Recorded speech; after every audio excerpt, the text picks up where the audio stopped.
all that stuff in the Cell Saga to give Goku like an antidote and all that stuff, changing the way that time is actually supposed to go normally.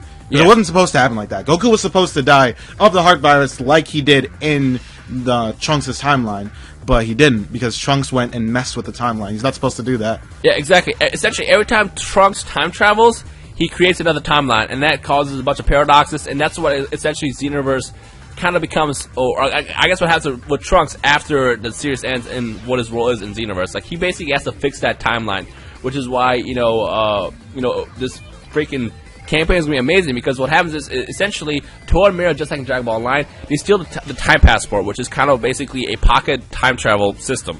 And because of that, they're able to go through, they freely travel the timeline and break everything. And that obviously is a huge threat for not just Trunks' timeline, but overall the universe. So that's kind of what they're trying to fix in this game.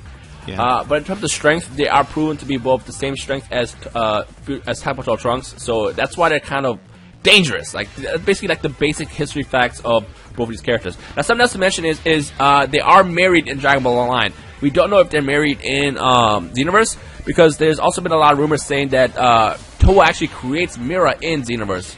But we don't know how valid that is, because I think people just kind of assume that, because he's an android kind of, that she created him because she's a scientist, but we don't know that part yet. I just know in Dragon Ball Online they are both married. So that's kind of the quick history lesson of Toa and Mira. I think I covered everything. Also, just like I just want to cover like the amount of people that they took over in Dragon Ball Online. Technically, they took over a bunch of Frieza's remnants. They took over Ginyu himself, which they do in Xenoverse as well.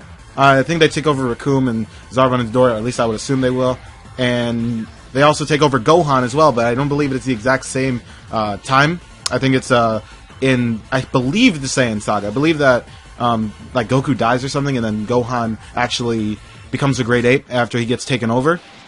And he took over Bardock, which is something that's actually been put recently into Dragon Ball Heroes.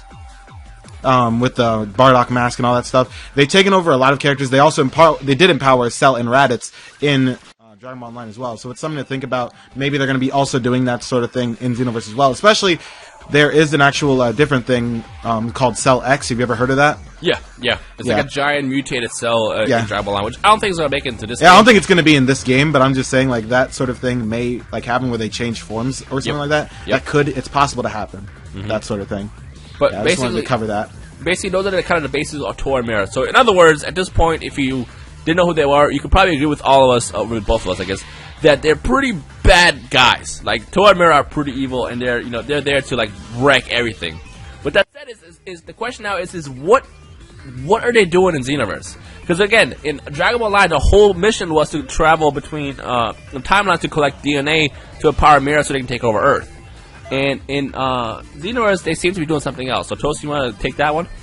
Yeah, so I think that, obviously, it says that they continue their quest of the destruction of history, so I guess after they, failed in Dragon Ball Online, they try and go to a different timeline, obviously, to steal energy from certain people, because they are called, in the third Xenoverse trailer, they're called Bandits of Time, and Bandits of Energy, like, they steal energy from people, trying to, as I would assume, make Mira more